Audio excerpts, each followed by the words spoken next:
I didn't know that I was attracted to documentary photography before I went on the course. I went for an interview at Salisbury College of Art for photography there, which was sort of a bit fashion-based. And I didn't really know what I was doing with my photography. I didn't know it was documentary photography. And they looked at my photography and it was black and white and it was always of people documenting their lives. And they said, we don't think you're really suitable for this course, but have you heard of Newport? So I changed all my options and looked at it and thought, wow, this is definitely the course. This is exactly what I'm doing and marries up with what I want to do with my photography. The building was amazing. Great big round windows and staircases and fantastic big old doors. So we had the canteen with Reg, who, I don't know if you read Gorman Gus, but he's a bit like Swelter. This great big fat chef he literally wore a chef's hat. Sometimes we had somebody's birthday or a party down there and just the whole building was vibrant. David Hearn was always there, always in the background. I've actually got a picture of him with his arms around me. So at some point we must have had a chat about something, heart to heart probably, about how's it going and how do you feel about your work at the moment. Always felt desperately insecure about what I was doing. Because at the end of the day, you went back for a crit almost every day in the first year. And what you thought you might have got in the bag or in the can wasn't there. Because you'd be sat with your tutor or your personal tutor at that point. That actually, I think Daniel Meadows looms large in my memory. And he'd be there with his Chinograph pen to draw around your contact sheet to find a little square that might have been good, i.e. the photograph. And you'd be there with another colour. I think we always had yellow and they had like either blue or green.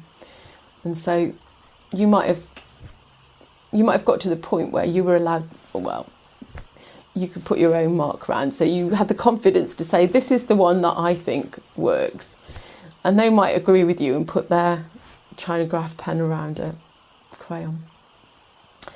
And you go and print it up and then you come back and then say, the lecturer might say, well, actually, if you've got this angle, or you should try that, but keep trying it from different angles. And then you'd have to go back to the person you were photographing.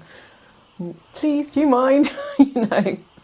Sometimes you might have to go back to the same person on 3 or 4 occasions. I've got quite a nice shot that I like of a lot of old ladies in a row under those old-fashioned hair dryers that come down and they've all got their curlers and their nets on, and there's this trolley with all the hairdressing equipment in the foreground, and then of course you do a shot of the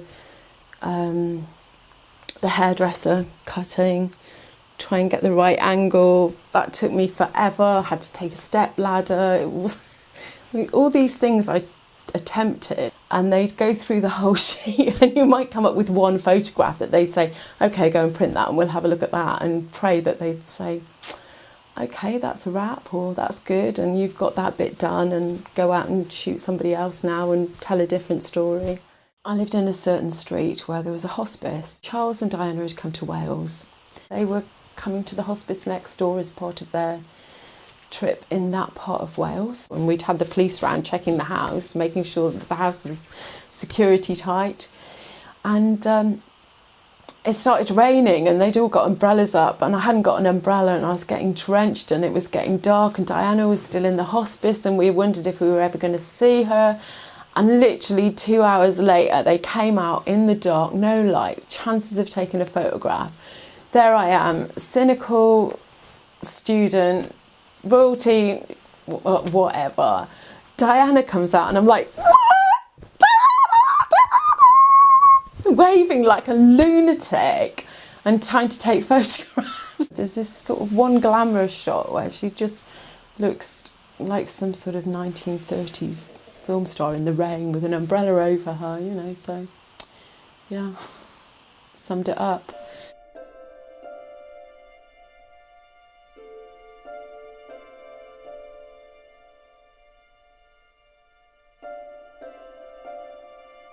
Thank you for giving me enough skills to take lovely pictures of my daughters, and the most important thing in my life has been being a mother. My daughters have said to me, "We've got some fantastic pictures, Mum." And, you know, that's obviously because you're a photography student. So they've sort of made me proud of it, really.